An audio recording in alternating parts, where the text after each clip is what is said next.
امام بخاری کون ہے؟ محدث۔ کون ہے بولیے؟ محدث۔ اچھا محدث کون ہوتا ہے؟ فقیہ کون ہوتا ہے؟ مفسر کون ہوتا ہے؟ اسی طریقے سے حافظ کون ہوتا ہے؟ سب سے آسان جو لفظ ہے وہ حافظ جو میں نے استعمال کیا۔ حافظ کون ہوتا ہے؟ جو قرآن کے ٹیکسٹ کو یاد کرے وہ حافظ ہوتا ہے۔ کلیئروری بات ذہن میں رکھیے گا تاکہ آگے کی بات سمجھ میں آئے۔ جو قرآن کے ٹیکسٹ کو یاد کرے اس کو حافظ کہتے ہیں۔ حافظ قرآن کا ترجمہ کر سکتا ہے؟ حافظ قرآن کی تفسیر کر سکتا ہے؟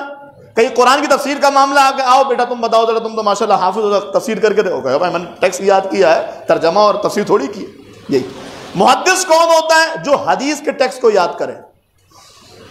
کتنی بڑی بے وقوفی ہے، حدیث کے ٹیکسٹ کو یاد کرنے والے کی لکھی جانے والی حدیث کو پیش کر کے کہا جاتا ہے ہم اس کو فالو کریں گے، حالانکہ ٹیکسٹ کو یاد کرنے والا کوئی نتیجہ تھوڑی نکال رہا ہے، وہ تو حضور کے سارے فرامین یاد کر رہا ہے اور حدیث لکھ دی اس نے۔ اس کا یہ مطلب تھوڑی کہ ساری حدیثوں پر عمل ہی ہوگا۔ اگر یہ ہی مان لیا جائے تو پھر تو دین پر عمل ہی ممکن نہیں رہے گا، کیونکہ ظاہری صورت میں کئی بار بہت زیادہ ٹکراؤ آ جاتا ہے۔ قرآن کے اس ٹیکسٹ کو یاد کرے اس کو حافظ، جو حدیث کے ٹیکسٹ کو یاد کرے اس کو محدث کہتے ہیں، اور وہ شخص جو قرآن کے ٹیکسٹ کا بھی حافظ ہو، جو حدیث کے ٹیکسٹ کا بھی حافظ ہو، اور پھر ان دونوں کے نتیجے کا بھی حافظ ہو، اس کو فقیہ کہتے ہیں۔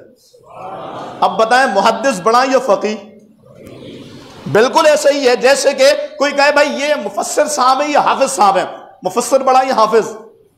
مفسر بڑا، کیونکہ مفسر وہ ہوتا ہے جس کو قرآن بھی آئے، قرآن کا ترجمہ بھی آئے، اور قرآن کے ترجمے کے بعد تفسیر کے لیے جو 21 علوم کی مہارت چاہیے اس کو وہ بھی آئے۔ محدث کون ہوا؟ جس کو حدیثیں یاد ہیں۔ امام بخاری کو کتنی حدیثیں یاد تھی؟ کہا 7 لاکھ حدیثیں یاد تھی۔ اچھا جی امام بخاری نے بخاری شریف میں کتنی حدیثیں لکھی ہے؟ کہا 7,000 حدیثیں لکھی ہیں۔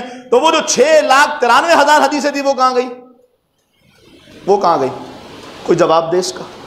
میں نے کئی لوگوں سے سوال کیا، جواب نہیں وہ تو ضعیف تھی۔ مطلب 6,93,000 حدیثیں ضعیف تھی، 7,000 حدیثیں یہ ٹھیک تھی۔ اچھا 7,000 حدیثوں میں بھی ساری کی ساری الگ الگ ٹاپکس پر نہیں ہے، بلکہ وہ مکرر حدیثوں کو اگر نکالتے ہیں تو بخاری میں کل حدیثیں جو کسی معاملے پر یا کسی اعتبار سے یا کسی حوالے سے بنتی ہیں اس کی تعداد 3,000 بنتی ہے۔ گویا کل 3,000 حدیثیں امام بخاری لے کر آئے بخاری میں، اور پھر یہ دعویٰ کیا جائے اسی 3,000 حدیثوں میں پورا دین ہے، اس کے علاوہ کسی حدیث کو مانا ہی نہ جائے۔ کتنی بڑی حماقت ہے، کتنی بڑی بے وقوفی ہے۔ سرکار کے 23 سالہ اعلان نبوت کے بعد کے زمانے کو بھی آپ دیکھیں نا تو وہ بھی اتنا طویل ہے کہ جس میں قرآن کریم کی 6,666 آیتیں نازل ہو گئی۔ اور میرے دعوے کی دلیل یہ ہے کہ امام بخاری محدث ہیں، امام ترمذی، امام نسائی، امام ابو داؤد، امام ابن ماجہ، امام مسلم، یہ سارے محدث ہیں، یعنی ان کو حدیثیں یاد ہیں، اور کئی لاکھ حدیثیں یاد تھی۔ تو جتنی حدیثیں ان کو یاد تھی نا اس سے زیادہ امام اعظم کو یاد تھی۔ وہابی کہتے ہیں امام اعظم کو 17 حدیثیں یاد تھی۔ ہم نے کہا جسے 17 حدیثیں یاد ہو وہ قیامت تک آنے والے احکام دے رہا ہے امت کو۔ تو امام اعظم ابو حنیفہ کو ان سے زیادہ حدیثیں یاد تھی۔ کیوں؟ یہ ماننا ضروری ہے، اگر یہ نہ مانا جائے تو پھر امام اعظم فقیہ کیسے؟ فقیہ ہوتا ہی وہ ہے جو محدث درجے میں اعلیٰ ہو، وہ ساری حدیثیں بھی پیش نظر ہو، قرآن کی آیتیں اور تفسیر بھی پیش نظر ہو، پھر وہ بندہ احکام شرعیہ بیان کر رہا ہو، اس کو کہا جاتا ہے فقیہ۔ تو امام اعظم ابو حنیفہ رضی اللہ تعالیٰ عنہ درجہ فقاہت پر ہیں۔ اچھا فقیہ کرتا کیا ہے، محدث کرتا کیا ہے؟ میں ایک مثال دوں گا تاکہ بات اور کلیئر ہو جائے۔ دیکھیں کوفے میں اجتماع ہے، ایک بڑی تعداد محدثین کی موجود ہے، سینکڑوں محدثین موجود ہیں۔ ایک شخص آتا ہے اور کہتا ہے حضور ایک مسئلہ پوچھنا ہے۔